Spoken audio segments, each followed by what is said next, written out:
Happy Father's Day. I'm Charlie Sykes, and Sunday Insight starts right now.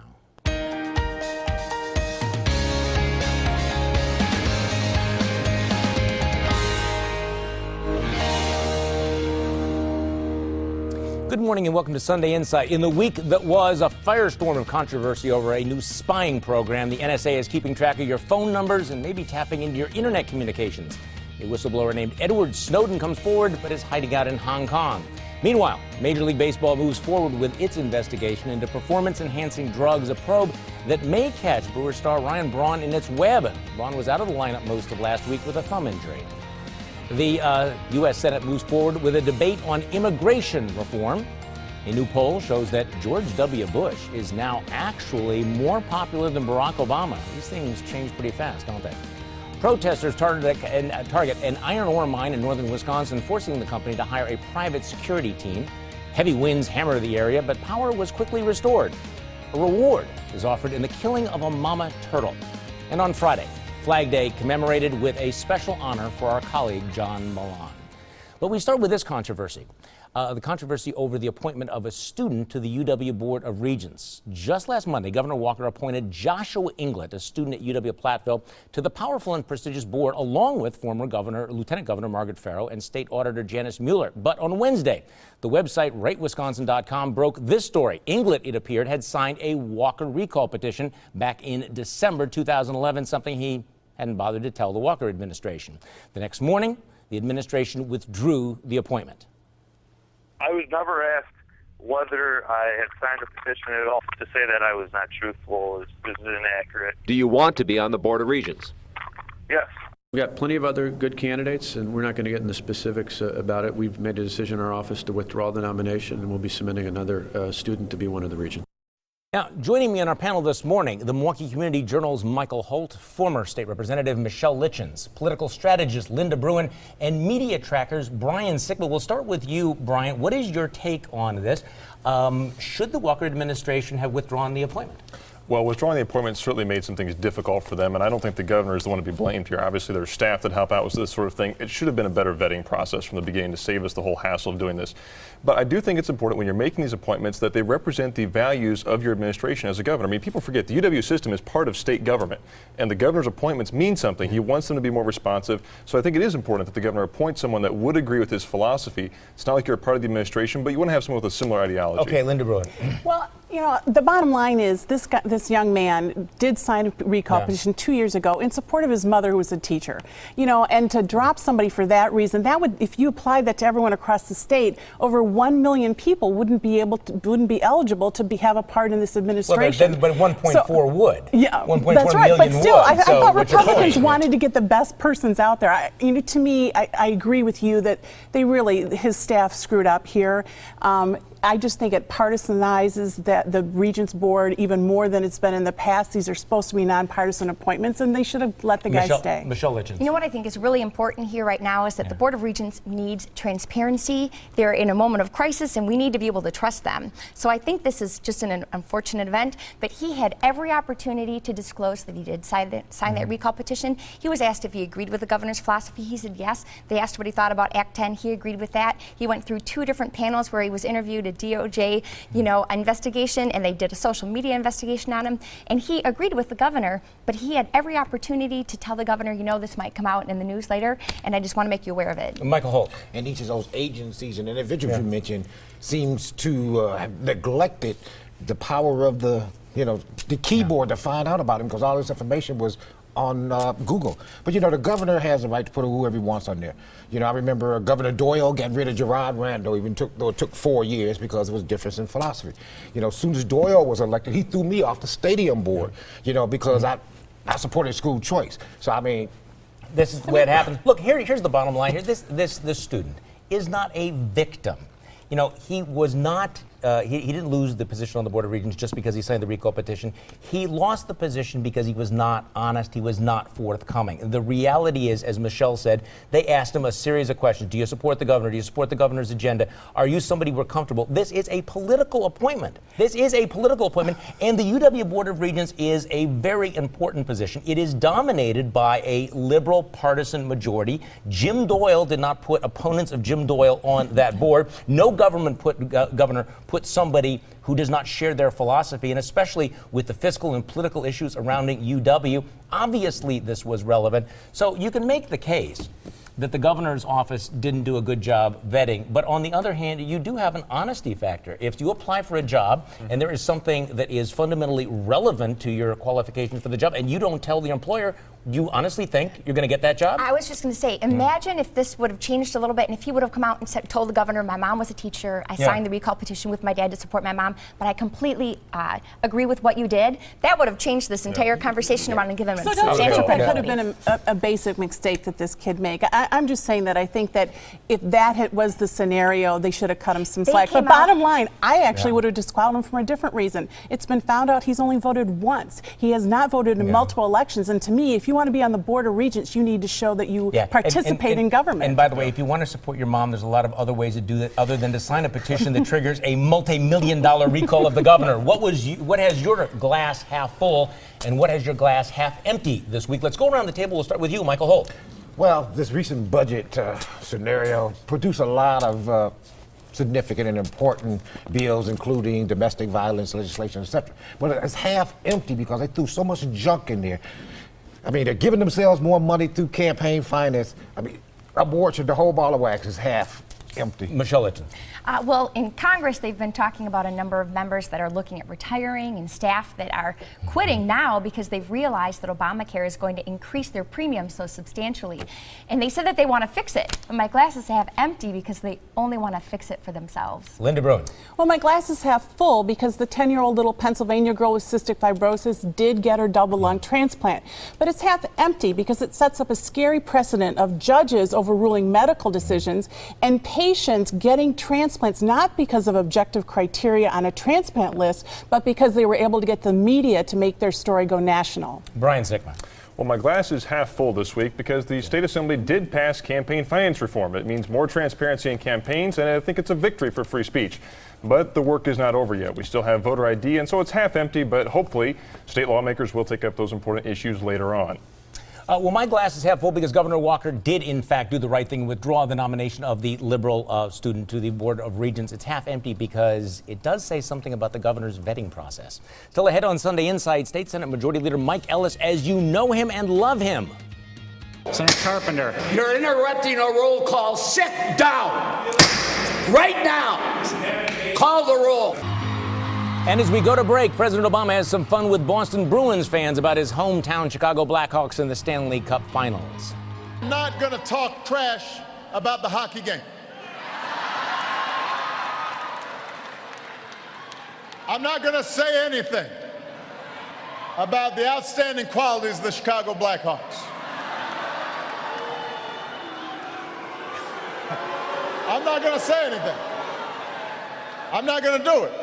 Because, you know, I don't want to make y'all feel bad.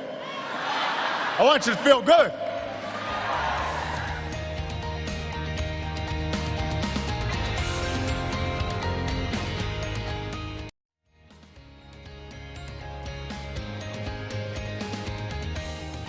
Controversial abortion bills moved their way through the state legislature, and that led to some moments of high political theater. Senator Carpenter, you're interrupting a roll call. Sit down. Right now. Call the roll. You're interrupting a roll call, and that will not be tolerated. Sit down. Whoa, that outburst was over a bill that would mandate that women who want an abortion be given an ultrasound before the procedure. Supporters said the measure would assure that women had a clear idea of what they were doing. Opponents said it was an intrusion into the doctor-patient relationship. Linda Bruin, where do you come down? Well, in this one, I am so appalled that this is moving forward. If you take the abortion frame out of this and actually look at what they're doing here, this is a law that is requiring a woman to have a medical procedure against her will, and it's actually an invasive one because in order to get a clear picture before 12 weeks of pregnancy, you have to do a transvaginal probe, not a generic ultrasound that people think is not invasive. You're also doing a bill that requires doctors to do a medical procedure against their medical decision making. So I think that if you start here, where do you go next? And this, you know, a bunch of white guys deciding what happens with women is really an issue for me. Was the white thing relevant? Or Yeah, it was. You just wanted to play the race no, card? Okay. Absolutely Right, relevant. You know, I don't know if there's anything more ironic than talking about an ultrasound being invasive than the whole idea of an abortion where they go in, cut up a baby, and suck it out with a vacuum cleaner. You know, this is something, I think this is wonderful that we're doing this for two reasons. One, the left continues to say that women need to be informed and make informed decisions about what they're doing. This is giving them an opportunity to perhaps see that baby and maybe change their mind if that's what they're going to consider doing. But this is also hopefully going to save some more babies out there. Okay, Michael Holt. Well, I'm not a big advocate of abortions per se, but I agree 100% with Lynn. And the bill is stupid because they'll do this ultrasound, but the woman doesn't have to look at it. Next, they're going to come up with an amendment where they're going to lock her face in with some kind of mask or to force her to look at this ultrasound. Okay, Brian Sickman. Look, this is about human life, and that's why I think it's important. And as Michelle mentioned, you have this thing out there. We're talking about protecting human life.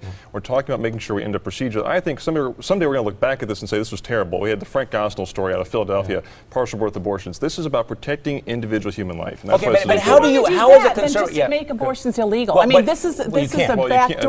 This is working this is such under a the backdoor constraints of what the Supreme Court decided.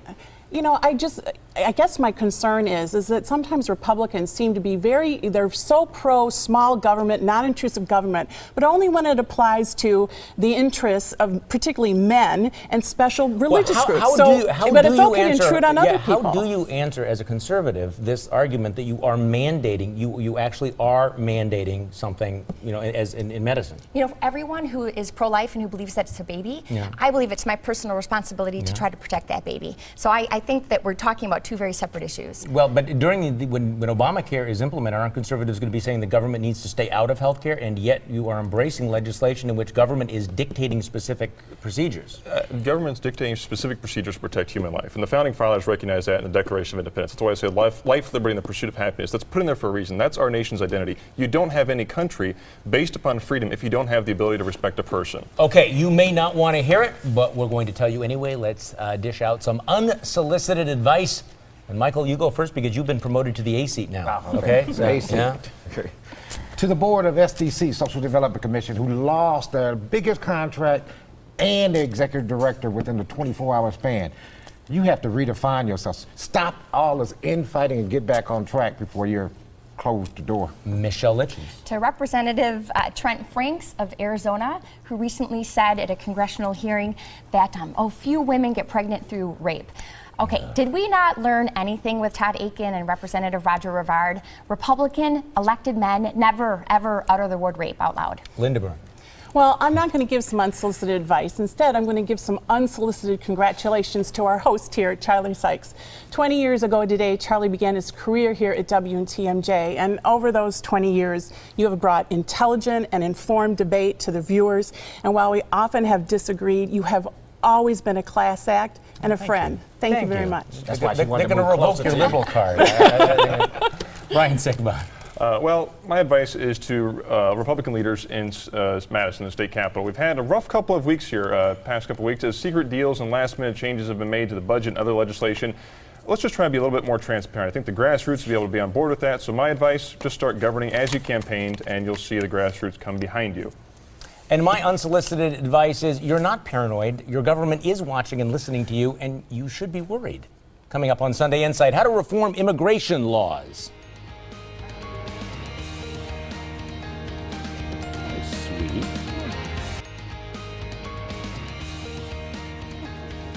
Well, you think abortion is controversial? Wait until the debate over immigration, a bipartisan bill hammered out by the so-called Gang of Eight, is headed for a major legislative showdown.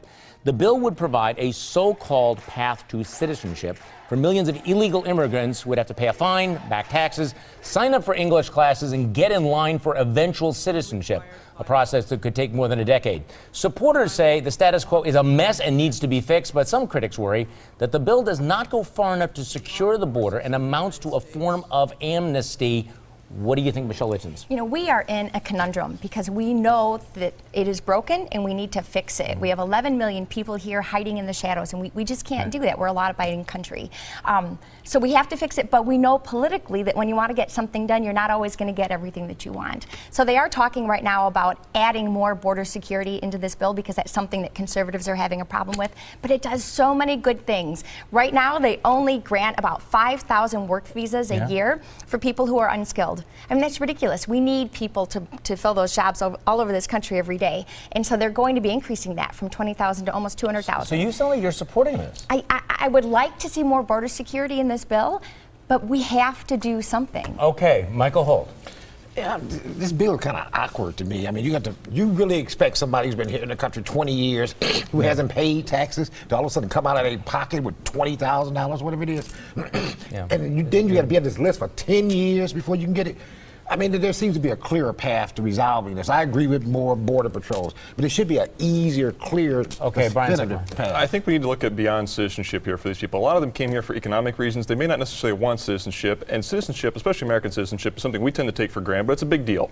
I think we should look for a path to normalization, a path to legalized status, so they're here, they can work here, but they're not part of our economic system in the sense that they get government benefits. This bill, for example, the Earned Income Tax Credit, which is a form of, you could argue, a form of subsidy, they could still get that, and when they come back into the United States, they might not get other benefits. When you come under the fence or you come in under the law, you can't expect to land on top of the social safety net. So that's why we have to find a compromise here that does something, but also doesn't give them full citizenship right away. Okay, Linda. Well, you know, this is clearly, the Gang of Eight's proposal is clearly a compromise. And you've got compromise language in it. It says substantially deployed border force, substantially the fencing is in, rather than a hard 100% or 90%. And you know, the key here right now is Cronin, I believe, Senator from Texas. Cronin, okay, he's got that amendment that some of the Democrats are calling a poison pill, but basically he's already signaled his willingness to back off some of the harshest pieces of it. If they get him, if that Gang of Eight gets him on board, there will be more than 70 votes and it'll go through. Well, I agree with you on that. You know, the problem though is we've seen with Obamacare, what they say about the bill may not be what's actually in the bill. There may be a little bit of bait and switch, and I think people ought to go slow and they ought to be somewhat skeptical, although we have to do something.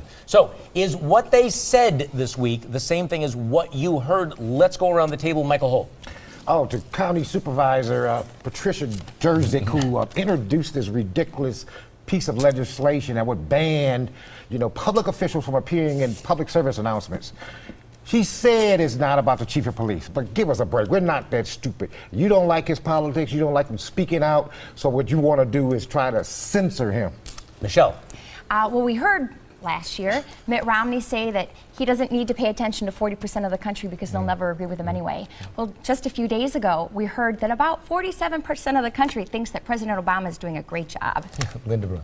Well, last week when Senator Carl Levin killed a bill that would have taken away the decision-making authority for prosecuting military sexual assaults, taking it away from commanders and giving it to military lawyers, what he said was he needed to kill the bill because the commanders needed to retain control of the units. But what I heard and what the victims heard was Carl Levin betraying the trust and the testimony of scores of military assault victims who said that it was their commanders who ignored their reports. It was commanders who retaliated against them for making the reports, and in some isolated incidences, it was the commanders who committed the assaults. Brian Sickma. Well, Senator Mary Landrieu of Louisiana this week attacked South Dakota Senator John Thune for an amendment he had to the immigration bill. Senator Thune thought that we should actually have a fence in place before we put in place the other immigration reform measures. Senator Landrieu said, Senator Thune, you don't understand. The only foreign country South Dakota borders is Canada. Well, that would actually be North Dakota that borders Canada. I guess Senator Landrieu should be happy her name's not Sarah Palin or she'd never hear the end of it. Okay, well, I have the same as Michael Holt this week. The county board says wants to cut back on the use of tax dollars for PSAs. What I heard was they want to shut up Sheriff David Clark, and it won't work. Next on Sunday Insight, our panel picks the winners and losers of the week. And first, here's your morning news update.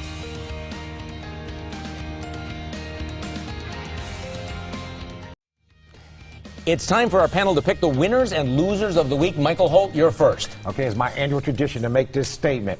Congratulations to all the fathers who are sincerely fathers and involved in their children's lives, including my father, been married for 62 years. The losers are all of these children, 70% of the black children who don't have fathers in their lives, instead have sperm donors.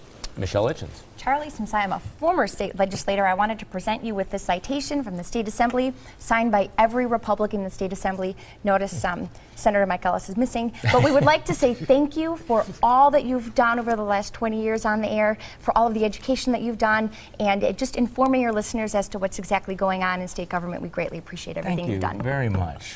Linda Bruin. Last week, the U.S. Senate failed to pass 2 bills that would have blocked increases in student loan rates. The Democrats' bill would have kept the current rate. The Republicans' bill would have allowed some increases. My losers are the 7 million students whose loan rates will now double on July 1st. My winner is the couple who found a $23,000 wedding ring inside a $5 watch box that they bought at a garage sale and returned it to the grateful husband and wife. Brian Sickma. Well, my winner this week is Charlie Sykes. This weekend marks the 20th anniversary of Charlie's work at WTMJ, and as a faithful champion of conservative thinking, he has given voice to what so many believe here in Wisconsin. Charlie turns a silent majority into a noisy majority. My loser is Edward Snowden. He may have leaked information that Americans have a right to know about, but Snowden had no right to leak it. For violating the pledge he agreed to when he was issued his top secret security clearance, Snowden needs to be punished to the full extent of the law, and he's a loser. Well, I just want to thank all of the folks for the kind words. And our winner this week is our colleague John Milan, who was honored this last Friday with the Milwaukee County Purple Heart Pass at the Marcus Center's annual Flag Day celebration. And presenting that award, County Executive Abley said, long before John was warning us of the dangers of severe weather, he was serving our country. Well deserved. Happy Father's Day to everybody, and I appreciate all the kind words. Thank you.